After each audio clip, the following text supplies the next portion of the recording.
नमस्कार। कभी ये सोचा है कि हिंदी का कोई भी शब्द, कोई भी, वो आखिर बनता कैसे है? किन छोटी छोटी आवाज़ों, किन ध्वनियों से मिलकर वो तैयार होता है? आज हम ना भाषा के इन्हीं बुनियादी बिल्डिंग ब्लॉक्स को समझने वाले हैं और ये जानेंगे कि कैसे हमारे मुंह के अंदर ही पूरा का पूरा व्याकरण काम करता है। बड़ा दिलचस्प है ये। तो इससे पहले कि हम आगे बढ़ें, एक सवाल है।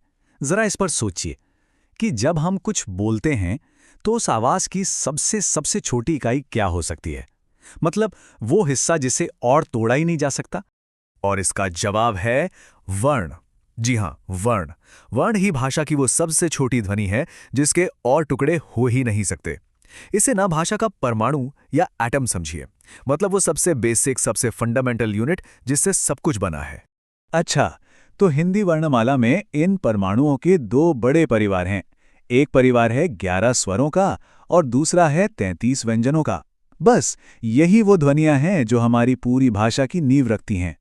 तो चलिए आज इन दोनों परिवारों से जरा करीब से मिलते हैं। तो आज का हमारा सफर कैसा रहेगा? देखिए, सबसे पहले हम वर्ण की बुनियाद को समझेंगे। फिर हम स्वरों और व्यंजनों के अलग अलग भेदों में गोता लगाएंगे और आखिर में ये भी देखेंगे कि ये सब कुछ ध्वनि के विज्ञान यानी साइंस ऑफ साउंड से कैसे जुड़ा हुआ है। तो चलिए शुरू करते हैं अपने पहले पड़ाव से, वर्ण यानी भाषा के परमाणु। और अब बात करते हैं स्वरों की। ये वो ध्वनियां हैं जो बिल्कुल आजाद हैं, जो बिना किसी रुकावट के पैदा होती हैं। स्वर की परिभाषा सच में बहुत ही सरल है। ये वो ध्वनियां हैं जिनको बोलने में हवा हमारे फेफड़ों से निकलकर बिना किसी भी बाधा या रुकावट के सीधे मुंह से बाहर आ जाती है।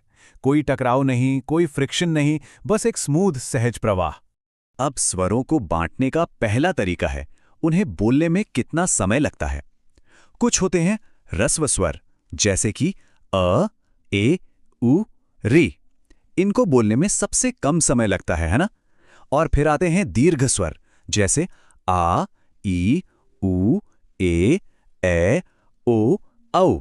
इनको बोलने में ह्रस्व से करीब करीब दोगुना समय लगता है। बोलकर देखें, अ और आ, फर्क महसूस होता है? अच्छा, अब दूसरा वर्गीकरण है जीभ की पोजीशन पर। यह बहुत दिलचस्प है। इसे महसूस किया जा सकता है। जैसे ई बोलकर देखें, जीभ का अगला हिस्सा एक्टिव हो जाता है। अ बोलने पर बीच का हिस्सा उठता है और जब आ या ऊ बोलते हैं तो जीभ का पिछला हिस्सा काम करने लगता है। चलिए अब देखते हैं कि मुंह कितना खुलता है। इसे ना एक दरवाजे की तरह सोचिए। जब हम समवृत्त स्वर बोलते हैं जैसे ई और ऊ, तो दरवाजा मतलब हमारा मुंह लगभग बंद रहता है। फिर आते हैं अर्ध समवृत्त, जैसे ए और ओ, जिनके लिए दरवाजा थोड़ा सा और खुलता है। फिर आता है विवृत मतलब आ, जिसके लिए दरवाजा यानी मुंह पूरा का पूरा खुल जाता है। और आखिर में अर्धविवृत, जैसे अ और ए, जिनके लिए मुंह आधा खुलता है। और स्वरों का आखिरी वर्गीकरण होता है होठों के आकार पर। बहुत आसान है। ऊ बोलकर देखें, होंठ एकदम गोल हो जाते हैं, है ना? अब ई बोलकर देखें, होंठ फैल जाते हैं। और अ में वो बिल्कुल नॉर्मल, न्यूट्रल रहते हैं। यहां पर एक मजेदार बात बताता हूं। ये जो औ की ध्वनि है ना, जैसे हम डॉक्टर या कॉलेज में बोलते हैं, ये असल में हमारी अपनी हिंदी की ध्वनि नहीं है। ये एक मेहमान ध्वनि है जिसे हमने अंग्रेजी भाषा से अपनाया है। तो ये तो हुई स्वरों की बात। चलिए अब दूसरे परिवार की तरफ चलते हैं, व्यंजन। और अगर स्वर थे बिना रुकावट की ध्वनियां, तो व्यंजन है ध्वनि में रुकावट का खेल। व्यंजन स्वरों से एकदम उल्टे हैं। एक तो इन्हें बोलने के लिए हमेशा एक स्वर की मदद लगती ही लगती है, और सबसे जरूरी बात, इनको बोलते समय हवा का जो बहाव है वो मुंह में कहीं ना कहीं रुकता है या उसे बाधित किया जाता है, और बस यही रुकावट ही तो व्यंजन बनाती है। अब हवा को रोकने के ये जो अलग अलग तरीके हैं ना, इन्हीं के आधार पर व्यंजन 8 तरह के होते हैं।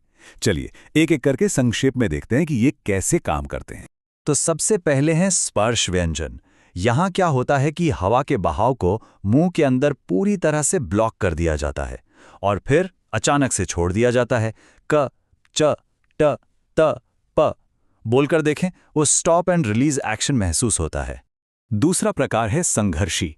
जैसा कि नाम से ही जाहिर है, इन व्यंजनों में हवा के रास्ते को बहुत तंग, बहुत संकरा कर दिया जाता है। तो हवा को बाहर निकलने के लिए संघर्ष करना पड़ता है, एक घर्षण पैदा होता है। और इसी घर्षण से श, श, स, ह जैसी फुसफुसाती हुई आवाजें निकलती हैं। फिर आते हैं स्पर्श संघर्षी। ये, जैसा नाम बता रहा है, ऊपर वाले दोनों का मिक्सचर है। ये 2 स्टेप में होता है। पहला स्टेप, हवा को पूरी तरह रोका जाता है, बिल्कुल स्पर्श की तरह। और दूसरा स्टेप, उसे घर्षण के साथ, फ्रिक्शन के साथ छोड़ा जाता है, बिल्कुल संघर्षी की तरह। च, छ, ज, झ ये इसके परफेक्ट उदाहरण हैं। अगले हैं नासिक्य व्यंजन। ये वो हैं जिन्हें बोलते समय हवा मुंह से नहीं बल्कि नाक के रास्ते से बाहर निकलती है। न्या, ण, न, म। बोलते समय नाक में एक वाइब्रेशन, एक कंपन महसूस करके देखें। चलिए अब बाकी के 4 प्रकारों को भी फटाफट समझ लेते हैं। पहला है पार्श्विक यानी ल। इसे बोलते समय हवा जीभ के साइड से, बगल से निकलती है। ल बोलकर देखिए। फिर आता है लुंठित र, जिसमें जीभ की नोक कांपती है, एक ट्रिल होता है, र। इसके बाद है उच्छिप्त ड़ और ढ। इसमें जीभ तेजी से ऊपर तालू से टकराकर झटके से नीचे आती है, जैसे सड़क या पढ़ाई में। और आखिर में है अर्धस्वर य और व। ये बेचारे न तो पूरी तरह स्वर हैं न व्यंजन, दोनों के बीच की कड़ी हैं। तो हमने क्या सीखा? हमने ये देखा कि व्याकरण सिर्फ किताबों में लिखे गए नियम नहीं हैं, बल्कि ये ध्वनि का एक पूरा विज्ञान है। और ये सारा व्याकरण, ये असल में हमारे मुंह के अंदर ही मौजूद है। तो सवाल उठता है कि ये सब जानना जरूरी क्यों है? देखिए, इसका महत्व ये है कि व्याकरण कोई हवाई नियम नहीं है, ये एक फिजिकल सिस्टम है। सही उच्चारण करना एक मैकेनिकल स्किल है। भाषा की हर ध्वनि के पीछे एक फिजिकल लॉजिक है। और एक बार इस सिस्टम को समझ लिया तो भाषा को सीखने का राज खुल जाता है। तो अगली बार जब हम बात करें तो जरा इस पे ध्यान दिया जाए कि हमारी जीभ कहाँ है, होंठ क्या कर रहे हैं, हवा कहाँ से निकल रही है। मुझे लगता है कि अब इन सब बातों को एक बिल्कुल नए नजरिए से देखा जाएगा।